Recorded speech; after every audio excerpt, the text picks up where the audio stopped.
We earlier spoke about the Gulf nations' dealings with Moscow, but the Gulf is not alone on this. Recently, Iran has been accused of supplying weapons to Russia. Ukraine accused Iran of helping the Russian war effort. Now, these are accusations that Tehran has denied. But in the next report, we take a closer look at these charges.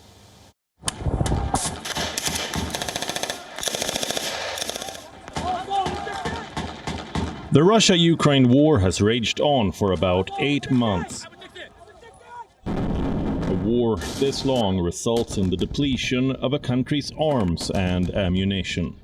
Reports say Russia has used up a large part of its weapons stockpile, but it continues to bombard Ukraine.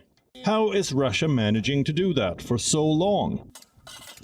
Well, it has been accused of using Iranian drones. Reports say Iran is also selling missiles to Russia.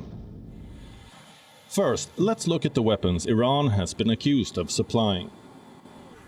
It is suspected of supplying surface-to-surface Fateh 110 missiles to Russia. Iran possesses one of the largest arsenals of short and medium-range missiles in West Asia.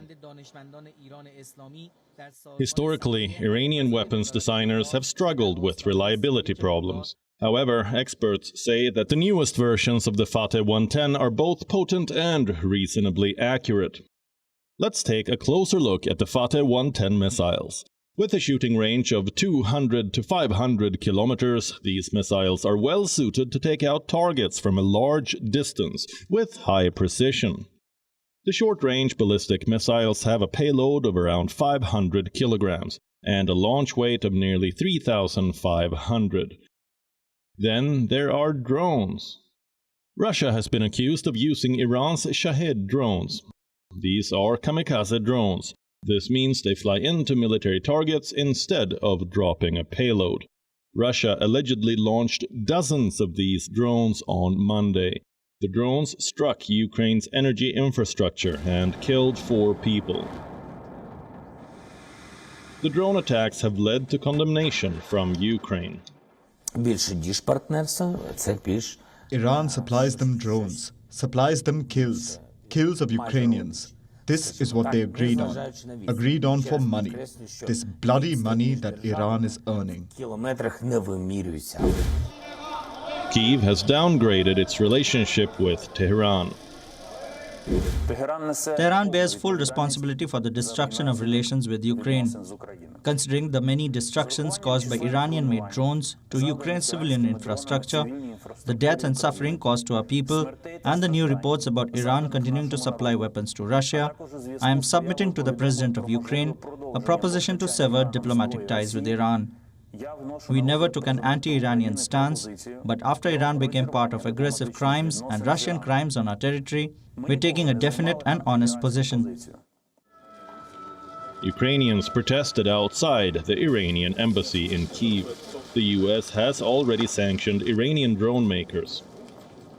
On Tuesday, Washington said it would make the sale of Iranian drones even harder. We will continue to take practical, aggressive steps to make these weapons sales harder, including sanctions, export control actions against any entities involved. For instance, as you all know, in early September, we sanctioned several Iranian persons involved in the productions of UAVs and weapons, and we have extensive tools available at our arsenal to disrupt not just Iranian arms transfers, but also to continue to hold Russia accountable for their preposterous acts in Ukraine as well. Russia has denied any knowledge of the use of Iranian drones. It says only Russian equipment is being used in Ukraine. Iran has also denied supplying equipment to Russia.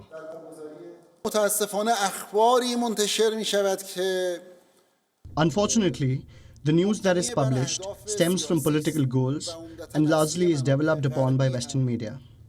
Just as it has countlessly announced, the Islamic Republic of Iran is not on any side of the war between Russia and Ukraine. The Islamic Republic of Iran has not exported any weapon to any side of the war.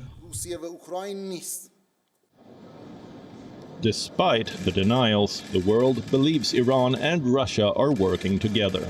The reasons may be purely transactional.